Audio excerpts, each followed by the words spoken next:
ආයුබෝවන් ශ්‍රී ලංකාවේ ඉපැරණිම ශාන්ති කර්මයක් ඒ වගේම પરම්පරා ගණනාවක් පුරා පැවති එන ප්‍රාසංගික කලාවක් අද අපි විමසා බලන්න යන්නේ කොහොඹා කංකාරියේ ගැඹුරු මිත්‍යාවන් සහ ඒ පිටුපස තියෙන සැඟවුණු ඉතිහාසය ගැනයි.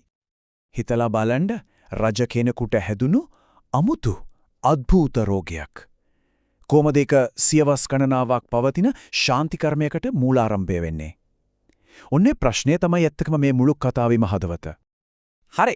එහෙනම් මේ කතාවේ ගැඹුරටම යන්න කලින් අපි පොඩ්ඩක් බලමු මොකද්ද මේ කොහොඹා කංකාරිය කියන්නේ කියලා. දැත්තරම මේකේ අරමුණ මොකද්ද?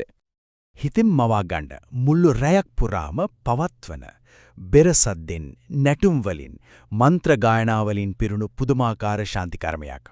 මේකේ අරමුණු තමයි අශුභ බලවේගය එලවලා සශ්‍රීකත්වයේ ගේන එක. ඒත් මේ හැමදේම පටන් ගත්තේ කොහමද? කොතනින්ද? හොඳයි. මේකේ ආරම්භයේ තියෙන්නේ හරිම නාටකකීය කතාවක. අපේ ජාතියේ උපත තරම්ම පරණ කතාවක් මේක. ඔන්න මේ මහා කතාව දිගහැරෙන්නේ හරියට නාට්‍යයක අංක වගේ කොටස් 3කින්. මුලින්ම තියෙනවා පාවා දීමකුයි බලවත් ශාපයකුයි. ඊළඟට ඒ ශාපය නිසා ඇතිවෙන අමුතු ලෙඩක්. අන්තිමට දෙවිවරුන්ගෙන් ලැබෙන සුවයක්. කතාවේ මුලම ඉන්නේ කුවේණි. විජය කුමාරයා ඒව පාවා දුන්නට පස්සේ ඇය කරන ශාපය પરම්පරා ගානක් යනකල් දෝංකාර දෙනවා කියලා තමයි කියන්නේ. මේක නිකම් ශාපයක් උනේ නැහැ. ඒක ඇත්තක් වුණා. પરම්පරා ගානකට පස්සේ විජයෙන්ගෙන් පැවතෙන පණ්ඩුවස් දෙව් රජුට දිවිදෝෂය කියලා හඳුන්වන අමුතුම ඇඟපණ නැති වෙන ලෙඩක් හැදෙනවා. ඉතින් මේ ලෙඩේට සාමාන්‍ය වෙදකම් හරියන්නේ නැහැ. දෙවිවරුන්ටම මදිහත් වෙන්න වෙනවා. ඕන් තීරණය කරනවා මේ ශාපය බිඳින්න පුරුවන් විශේෂ කෙනෙක් ඉන්නවා. ඒ තමයි නෙළුම් මලකින් ඉපදුනා කියන මලය රජතුමා. ඒත් මලය රජුව ලංකාවට ගෙන්න ගන්න එක ලේසි වැඩක් නෙමෙයි. දෙවිවරු ප්ලෑන් එකක් ගහනවා.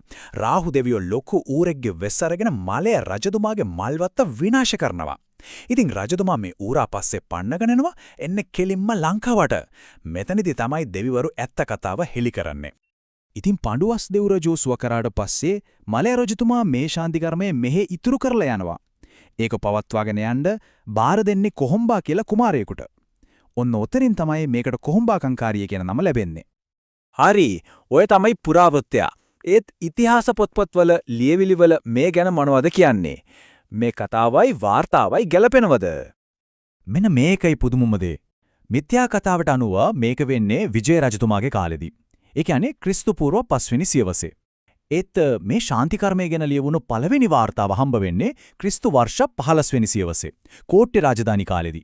ලොකු පරතරයක් තියෙනවා. මේ බලන්නකෝ පුරාවෘත්තියේ කියවන කාලයයි පළවෙනි වතාවට මේ ගැන ලියවෙන කාලයයි අතර අවුරුදු 2000ක විතර ગેප් එකක් තියෙනවා. ඒ කියන්නේ මොකද්ද? මේ සම්ප්‍රදාය අවුරුදු 10 ගාණක් තිස්සේ කටින් කට පරම්පරාවෙන් පරම්පරාවට තමයි එවිත් තියන්නේ.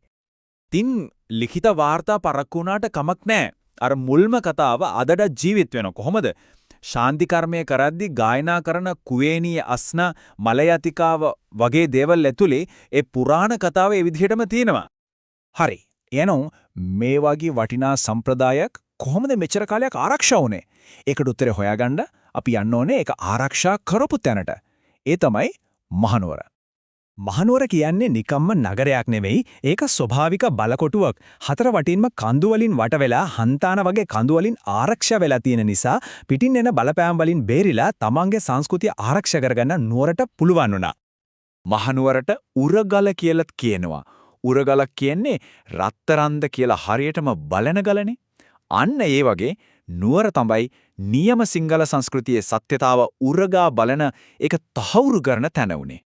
ඉතින් බලන්න එක පැත්තකින් සේනා සම්මත වික්‍රමබාහු රජතුමාගෙන් පටන් ගත්ත ශක්තිමත් රාජධානියක් අනිත් පැත්තෙන් දළදා වහන්සේ වැඩ ඉන්න ආගමික මධ්‍යස්ථානය ඒ වගේම ස්වභාවික ආරක්ෂාව මේ ඔක්කොම එකතු වුණාම මහනුවර කියන්නේ සංස්කෘතියේ පනනලය වගේ වුණා.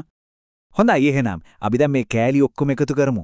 පුරාවෘත්තයේ ඉතිහාස වාර්තා සහ ඒක රැකගත්තු මහනුවර.